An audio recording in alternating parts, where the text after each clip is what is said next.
실화, 가장, 주장, 대피셜, 기타, 우리 주변 인간들 이야기. 안녕하세요, 우준입니다. 김선호씨 논란에 대해서 다시 밝혀진 부분이 나왔습니다. 간단하게 디스패치에 나온 타임라인부터 살펴보겠습니다. 처음 만난 것이 2019년 연말에 최영아씨와 김선호씨가 지인 모임에서 우연히 만났어요. 그 뒤로 연락하고 썸 타다 2020년 3월 초에 본격적으로 교제를 한 거죠. 교제를 하고 나서 최영아씨가 본인이 이혼녀임을 밝혔습니다. 보통 이런 사실은 사귀기 전에 밝히기도 하지만 또 썸 단계에서 그게 아닐 수도 있는데 괜한 커밍아웃도 여자 입장에서는 좀 뻘쭘할 수도 있다고 생각을 합니다. 그러니까 사귀고 나서 본인이 이혼녀라는 걸 일단 이야기를 한 것 같아요. 사귀기 전에 이야기를 했으면 더 좋았을 텐데 본인이 또 이걸 이야기를 했다가 김선호 씨가 본인에 대한 호감이 떨어질까봐 아마 숨긴 것 같습니다. 하지만 사귀고 나서 바로 이야기를 했으니 어느 정도 받아줄 수는 있을 것 같습니다. 요즘 돌싱들이 또 많고 그러니까 이혼이 그렇게까지 흠은 아니라고 생각합니다. 김선호 씨는 이 사실을 알고 잠시 당황을 했었고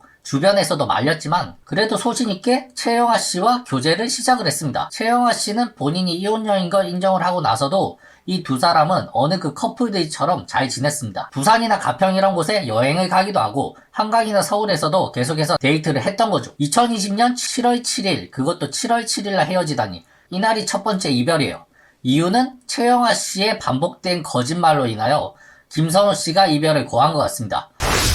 여기서 카톡 내용을 잠시 확인해보면 최영아 씨가 남자가 있는 자리에 가놓고 본인도 안 간 척을 한 거죠. 이게 처음이 아니라 여러 번이 있었는데 그게 또 걸린 것 같습니다. 일단 최영아 씨도 김선호 씨와 사귀는 도중에 다른 남자들이 또 몰래 많이 만났던 거죠. 여기 김선호 씨 친구분 같은 경우는 그냥 그런 사람이랑 만나지 말고 헤어져라 이렇게 계속해서 이야기를 하고 있었어요. 하지만 이게 참 남녀 이성 문제라는 게 머리로 생각하는 것처럼 쉽지가 않아요. 마음이랑 머리랑 따로 논다고 해야 되나? 연애를 해보신 분들이라면 이런 경험을 한두 번 정도는 해보셨을 거라고 생각을 합니다. 그러니까 김선호 씨도 최영아 씨가 지금 좋기는 한데 결혼까지 할 사람이라는 그런 확신이 안 생겼던 거죠. 이건 남자라면 누구라도 그렇게 생각을 할 것 같아요. 아니 반대로 여자 같은 경우에 남자친구가 다른 여자를 몰래 만나고 다니면서 거짓말을 하고 다닌다면 그 또한 마찬가지겠죠. 이렇게 밖에서 보면 보이는데 안에서는 물속에 있는 느낌이야. 보일랑 말랑 답답하고. 근데 그게 연애라는 게 그래요. 남의 연애에 대해서는 말하기가 쉽지 막상 그게 자기 일이 되면 한번 마음을 준 사람을 그렇게 저버리는 게 그렇게 쉽지가 않아요.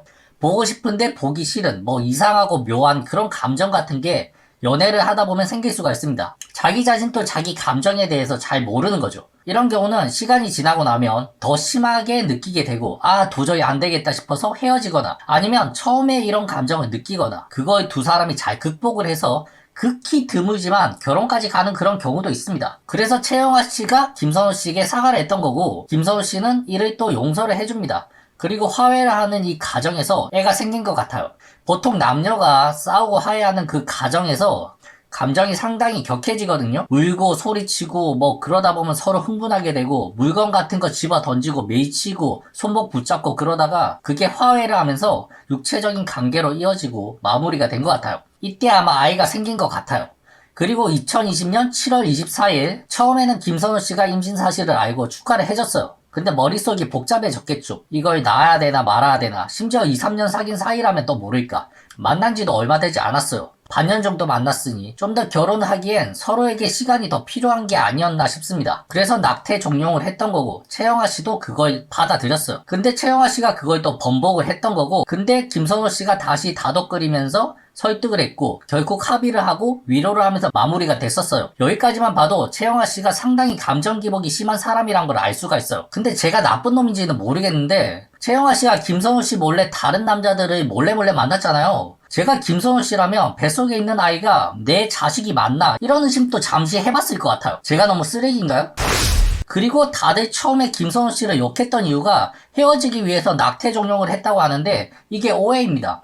2020년 8월 초 김선호 씨는 데려 헤어지고 나서 본인의 부모님에게 최영아 씨를 소개시켜줬고 심지어 본가에서 1박까지 하고 집에 갔어요. 참고로 남자들은 가볍게 만나는 여성들을 부모님에게 절대 소개시켜주지 않습니다. 여성 또한 마찬가지라고 생각해요. 그리고 김선호 씨는 채영아 씨에게 2주간 미역국을 끓여주고 보약도 지어주고 혹시나 우울한 마음이 들까봐 강아지까지 입양을 합니다. 여기까지만 봐도 김선호 씨도 본인의 경솔한 행동에 대한 책임감이 있는 거고 헤어질 마음이 없어 보입니다. 그 이후로도 계속해서 친구 모임에 동반 참석을 하고 지인들에게 소개를 시켜줬던 거죠. 보통 헤어질 마음이 있었다면 이렇게까지 절대로 하지 않습니다. 뭐 바로 헤어지면 들통나고 꼬투리 잡힐 것 같으니까 큰 그림을 그렸던 거 아니냐 이렇게 말하면 저도 할 말은 없습니다. 하지만 일반적인 사고방식으로 봤을 때 그렇지 않아 보인다는 거죠. 그리고 입양한 강아지를 데리고 경기도 포천에 있는 애견 카페도 가고 이 둘 관계는 낙태 이후로도 계속해서 좋았다고 생각을 합니다.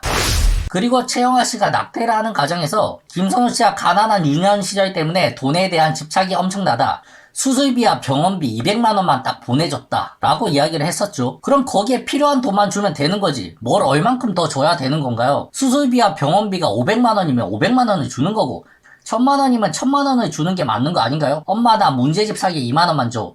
여기서 문제집이 15,000원이고 5,000원은 게임방 가입돈 뭐 이런 것처럼 용돈까지 더 넉넉하게 줬어야 되는데 그러지 않았다 뭐 이런 소리 같아요. 그러니까 따로 힐링하기 위해서 백 하나 정도는 사이 돈을 줘야 되는데 그걸 주지 않았다 이런 뜻으로 한 말이 아닌가 싶습니다. 그리고 채영아 씨가 크리스마스 때 700만 원짜리 명품백을 개인 카드로 사고 나서 그 돈을 김선호 씨에게 받았어요.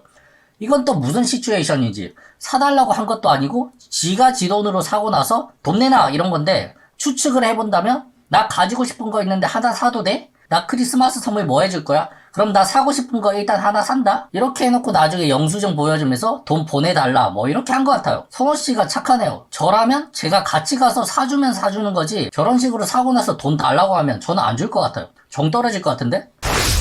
심지어 디스패치가 만난 C와 D도 채영아 씨 지인이에요. 채영아 씨 지인들이 채영아 씨 실드를 치지 않고 김선호 씨 편을 들었으면 일단 채영아 씨가 평상시에 주변인들에게 한 행동이나 개인의 행동 이런 것 또한 그렇게까지 바르진 않았던 것 같습니다. 채영아 씨 지인들이 진실이 왜곡됐다고 이야기를 하면 말 다 한 거죠.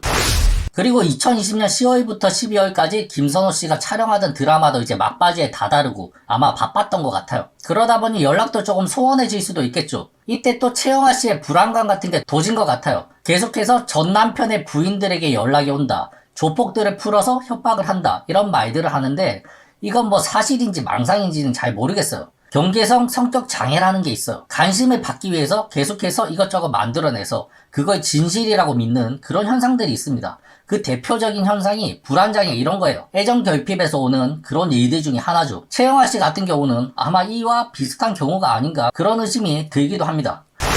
그리고 채영아 씨가 김선호 씨에 관한 많은 동영상 파일과 녹음 파일을 가지고 있다고 하죠. 몰래 찍은 영상도 있고 김선호 씨 폰도 몰래 보고 뭐 그랬던 것 같습니다. 애당초 네가 나를 버린다면 나랑 헤어진다면 그땐 각오하는 게 좋을 거야 이런 생각을 가지고 있었던 거죠.